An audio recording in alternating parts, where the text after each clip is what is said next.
You are sitting at a desk in your old high school, staring blankly at a history exam you forgot to study for.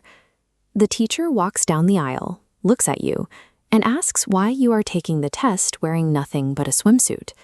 You panic, and then you wake up. Every night, multiple times a night, we travel to alternate worlds constructed entirely by our own minds. If you add up the hours, an average human will spend roughly 6 full years of their life completely immersed in these lifelike, often bizarre hallucinations. For most of human history, humans treated these nightly experiences with intense reverence. Ancient civilizations, like the Sumerians who carved this text, viewed dreams as literal messages from the gods. They believed a dream could contain a vital warning or a prophecy about the future. By the 20th century, the gods were replaced by psychoanalysts. Thinkers like Sigmund Freud argued that dreams were highly complex, symbolic codes designed to fulfill the deep, repressed desires of our unconscious minds. Humanity's deep-seated feeling that dreams carry profound meaning has been a constant, but that feeling has masked a much more mechanical, biological reality. When modern neuroscientists finally hooked sleeping subjects up to monitors, they discovered something startling. A dreaming brain does not look like a resting brain at all. This chart compares a waking brain on the left to a dreaming brain on the right. Dream brainwaves are nearly indistinguishable from being highly alert. Biologists call this REM sleep, or paradoxical sleep. The brain expends massive energy while actively paralyzing your body. Why does the human body completely paralyze itself just to burn massive amounts of energy, rendering nonsensical, unprompted movies in our heads? Sleep operates in cycles, moving from light, non-REM sleep into the intense REM stage about 90 minutes after you drift off. During the day, your brain absorbs millions of bits of data, most of which your conscious mind ignores. In the initial stages of sleep, the brain begins sifting through this mountain of subtle sensory cues. The reason your dreams lose all cohesive logic is a matter of anatomy. During REM sleep, the prefrontal cortex, the exact region of your brain responsible for rational thought and logic, effectively shuts down. While your inner critic powers off, the areas of your brain that process raw emotion and visual imagery fire on all cylinders. You are feeling and seeing intensely, without the ability to question if what you are seeing makes any sense. This network visualization represents the neurobiological purpose of this state: memory consolidation. The brain is taking new, fragile memories and attempting to weave them into your older, established memory networks. It is a massive sorting operation, sifting the important from the trivial.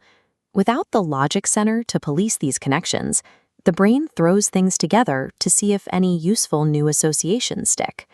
By linking a current concern with a past experience, your brain is essentially running a what-if calculation to see how that scenario might play out. That is why your childhood home might suddenly be located inside the office where you currently work. The absolute weirdness of your dreams is the literal, visual byproduct of your brain aggressively sorting, connecting, and optimizing your memories, running thousands of simulations without the constraints of waking logic. This simulation process also explains why dreams lean towards negative emotions like fear and anxiety. Researchers point to threat simulation theory. Your brain acts as an evolutionary virtual reality simulator.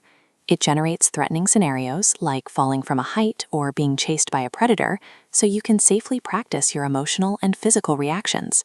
You are rehearsing for survival. To make the simulation safe, your brainstem deploys REM atonia. This is a chemical signal that paralyzes your voluntary muscles. It ensures that when you run from a threat in your dream, your physical legs stay perfectly still under the covers. We know exactly how rigid this biological rule is because we can observe what happens when the hardware glitches. If you wake up but the REM atonia paralysis stays engaged, you experience sleep paralysis.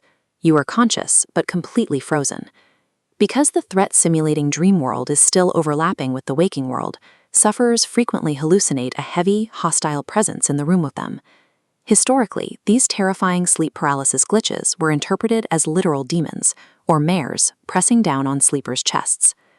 The opposite biological glitch occurs in REM sleep behavior disorder. Here, the paralytic chemical fails to engage while the person remains fully asleep. Without that lockdown, the sleeper will violently physically act out and fight their dreams in the real world. These terrifying disorders prove a vital mechanism of our biology. The software running our dreams is so vivid and so utterly convincing to our nervous system that we require a strict paralytic hardware lockdown just to keep us alive in our beds. Understanding dreams as a mechanical process clarifies one of the most common mystical experiences people report: precognition, the eerie feeling that your dream accurately predicted a real-world event. This isn't ESP. It is the result of that massive data processing night shift.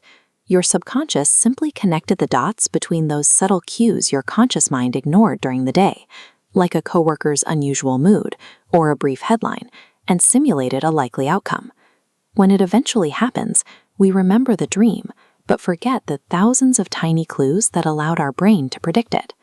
There are no secret coded messages waiting to be deciphered, and dreams do not operate as a mystical window into another realm.